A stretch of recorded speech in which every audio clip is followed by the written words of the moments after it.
प्रणाम प्रभु जी। हाँ जी प्रभु जी प्रणाम। जोर से बोलना। जी प्रभु जी। जी प्रभु जी, ये चर्चा अच्छी चल रही थी, ये समझ में आ रही है। एक एक मेरा इससे रिलेटेड क्वेश्चन ये था प्रभु जी हम्म। कि ये जो बहुत सारे देवताओं का जो कॉन्सेप्ट है, हाँ जी। अलग अलग नाम से बहुत सारे देवता है। तो बराबर है।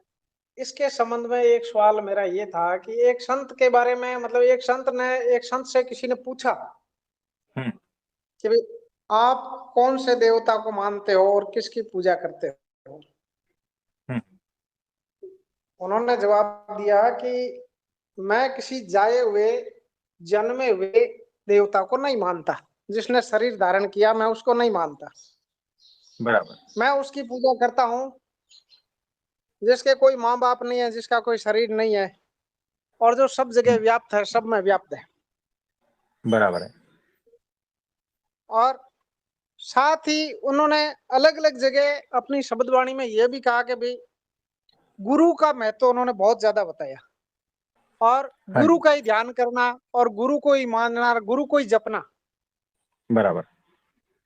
तो प्रभु जी, ये विरोधाभासी बात नहीं हुई क्या? एक जगह उन्होंने कहा कि भाई मैं किसी जाए हुए को नहीं मानता, फिर दूसरी जगह वो कह रहे हैं कि भाई गुरु ही सब कुछ। देखो, अब उनको पूरा तौर से तो हम जानते नहीं है, लेकिन जी जितना आप हमें दिखाना चाहते हो उतने से ये लगता है कि ये पाखंडी जी है ना। जितना आपने हमें बताया उतने जी से ये पाखंडी लग रहा है। इसके आगे पीछे का हम नहीं जानते। जी प्रभु जी। ठीक है ना। जी जी। जैसे प्रभु जी, जब से आपने शरण में लिया प्रभु जी, हम आपके शरण में आए हैं, तो उस दिन से प्रभु जी हमने किसी देवता को हाथ जोड़ना ही बंद कर दिया। प्रभु जी हमारे लिए एक ही देवता हो गए हैं, आप ही। तो हमारे इष्ट भी आप।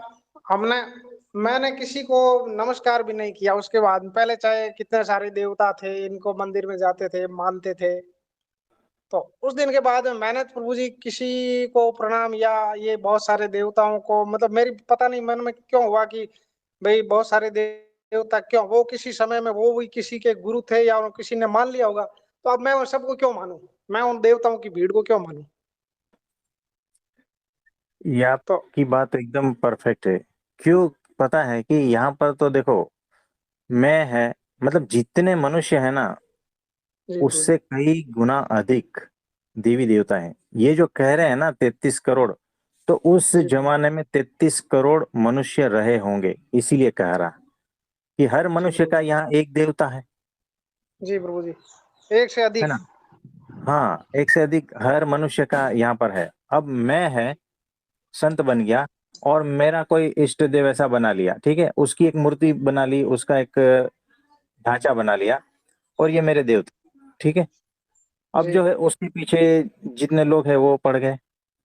जी अब मैं भी चला गया।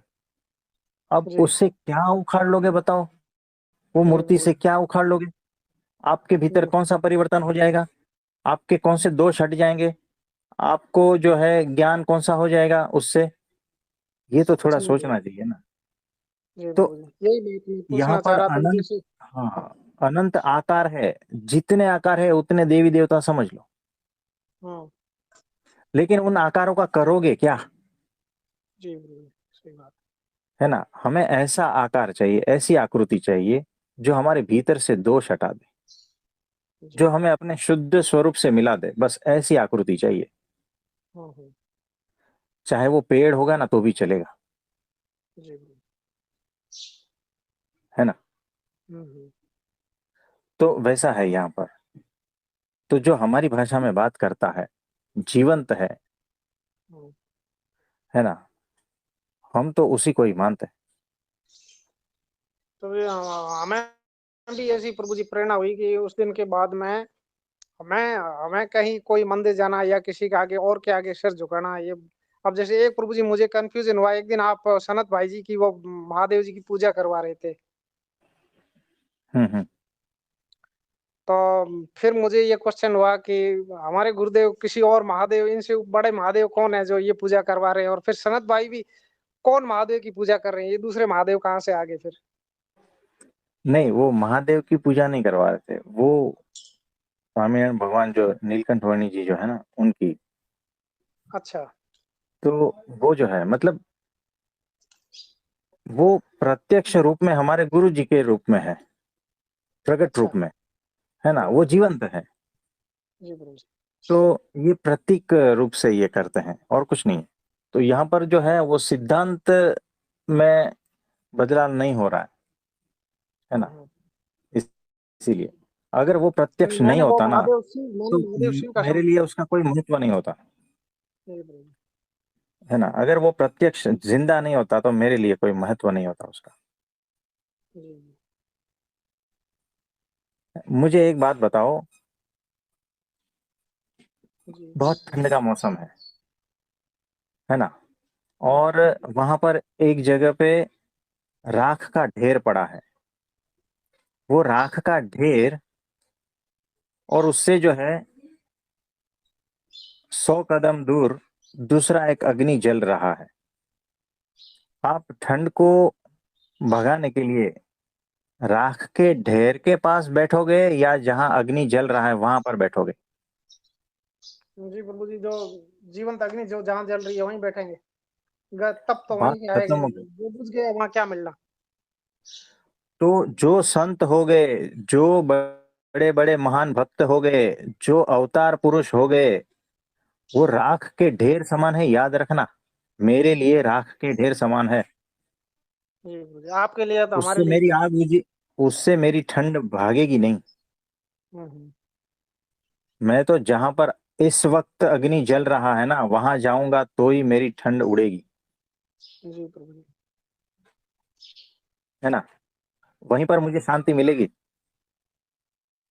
जी तो इस वक्त आग जहां पर जल रही है ना, जहां पर प्रगट भगवान है, जहां पर प्रगट सतपुरुष है, बस वहीं चले जाओ, वहीं जल्दी काम हो जाएगा। नहीं तो पूरी रात राख के ढेर के सामने बैठे रहोगे ना, रात निकल जाएगी वैसे जिंदगी निकल जाएगी। कुछ समझ में आ रहा है? समझ में आ रहा है, बिल्कुल पूरा समझ में आ रहा है प्रभु जी। हमने तो अब ऐसा ही, ये पूरी दृढ़ इच्छा और यही प्रेरणा है। अब जैसे खरे खोटे जैसे भी है प्रभु जी, आपकी शरण में है बस। बात खत्म हो गई, जी प्रभु है ना। एक बार उस जलती आग के पास चले जाओ, आपका काम हो जाएगा बस। जी। जी प्रभु जी। ठीक है। आप आशीर्वाद देते रहे प्रभु जी। हमें जो भी है हमारी पूर्ण निष्ठा से हम, हमारे लिए और कोई चरण नहीं है प्रभु जी, न और कोई शरण है, न और कोई चरण है प्रभु जी। तो बहुत बहुत आशीर्वाद देते हैं। निश्चिंत रहना, निश्चिंत शब्द पकड़ लेना। जी प्रभु जी।